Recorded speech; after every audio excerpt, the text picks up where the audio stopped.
Halo sobat-sobat di tanah air semua di Indonesia, Papua. Kembali lagi bersama saya Putri, Papua di California. Nah, siaran atau edisi kali ini adalah part 2 dari kiat-kiat sih, tips-tips bagaimana supaya kalian bisa mengenali diri kalian dari sisi model belajar, atau dari sisi kalian mengenali diri kita, diri kalian dengan cara belajar kalian.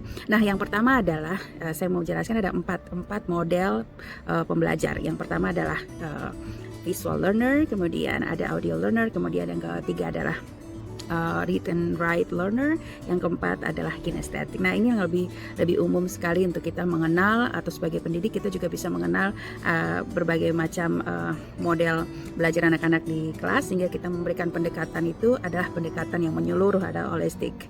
Nah, untuk para pelajar, nah ini kalian juga harus mengenali diri kalian supaya waktu kalian memilih cara belajar untuk mengingat atau untuk cepat memaham, kalian bisa mengenal diri kalian. Contoh, kalau kalian suka sekali dengan musik, suka belajar sambil mendengar musik, ataupun bisa sambil belajar terus sambil mendengarkan hal-hal lainnya, itu kalian bisa tergolong dalam audio learner. Kalau kalian suka sekali belajar tapi harus buat satu gambar, diagram, grafik, dan lain sebagainya, ataupun mengimagekan itu kalian masuk di model pembelajar yang lebih visual learner ya. Kemudian kalau kalian emang suka nggak dan tidak bisa sekali lepas dari buku, suka sekali kalau belajar harus menulisnya kembali, kemudian mengingatnya dengan menulis atau membaca ulang lagi terus menerus, kalau ada apa saja kalian mencarinya dalam bentuk bacaan, maka kalian adalah read or write, atau pembelajar yang suka dengan baca baru bisa paham. Kemudian yang berikut pembelajar dengan kinestetik, yaitu yang suka sekali belajar dengan learning by doing lah, seperti itu. Jadi kalau saya mau tahu masak, saya harus pergi juga ikut masak gitu, jadi saya bisa.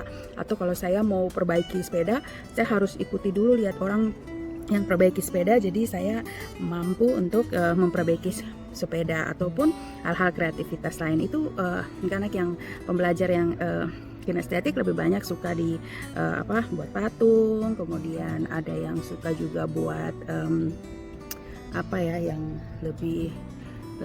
lebih banyak sekali yang suka kreativitas, painting dan sebagainya.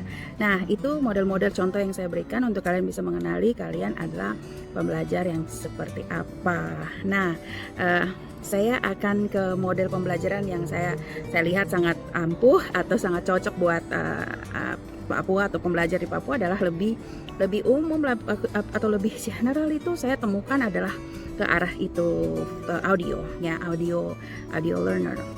Kebanyakan suka sekali dengan musik, kemudian kalau suka sekali berdiskusi dulu baru bisa memahami sesuatu, senang sekali untuk mendengarkan guru berceramah langsung baru mereka paham, kasih tahu dulu baru paham. Kalau suruh ini kok baca buku, kok bikin tugas ini, aduh nanti lama mungkin juga kasih kembali ke kita tugas itu salah-salah. Nah, kalau begitu waktu saya berikan mereka audio itu, mereka justru kayak ini saya buat dalam bentuk pelajaran, saya masukkan dalam bentuk untuk didengarkan ya, seperti saya sedang lecture atau saya sedang mengajarkan itu, kemudian saya buat di dalam rekaman terus saya kirim, itu mereka lebih paham. Kemudian yang berikut adalah pembelajar ya lebih ke visual juga, visual dan kinestetik. Itu ciri-ciri pembelajar di Papua lebih dominan ke situ. Jadi ada yang suka juga dengan menggambar, kemudian tapi kalau saya lihat lebih banyak di audio dengan kinestetik, like learning by doing gitu ya.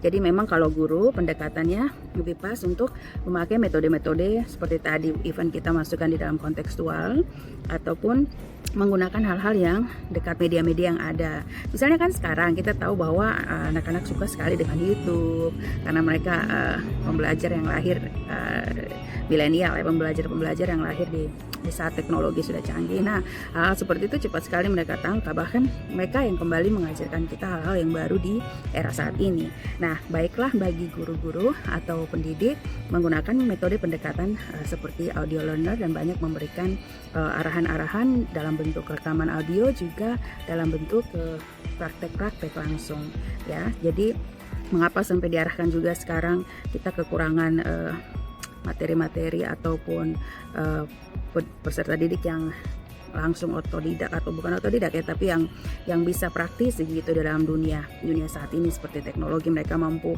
membuat memperbaiki mobil, ikut di dalam technician gitu ya, dalam menjadi teknik, orang-orang yang bisa di bidang teknik ya. Makanya sekarang SMK kan disuruh atau diharapkan banyak untuk bergerak, sehingga banyak sekali menolong juga untuk anak-anak bisa langsung praktek dan bisa ready stock untuk di dunia kerja saat ini.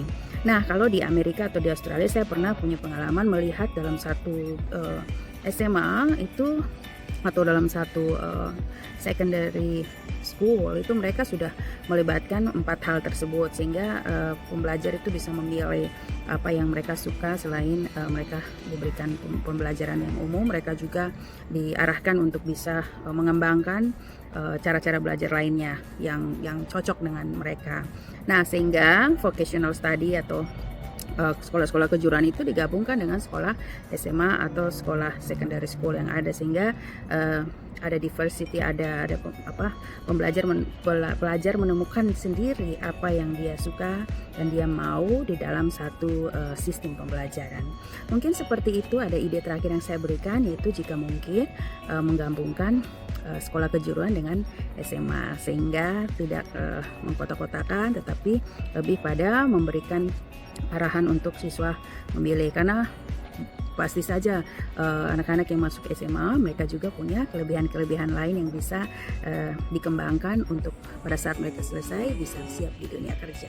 Nah, demikian masukan juga tips dari saya tentang model belajar, cara-cara belajar dan juga pendekatan yang paling tepat buat anak-anak di Papua secara kontekstual yang bisa dipelajari oleh para guru yang ingin mengajar anak-anak Papua. Mungkin seperti demikian. Jadi perhatikan hal-hal yang dapat menunjang pembelajaran mereka lebih cepat dengan konsep mengenali mereka dari cara belajar mereka secara dominan.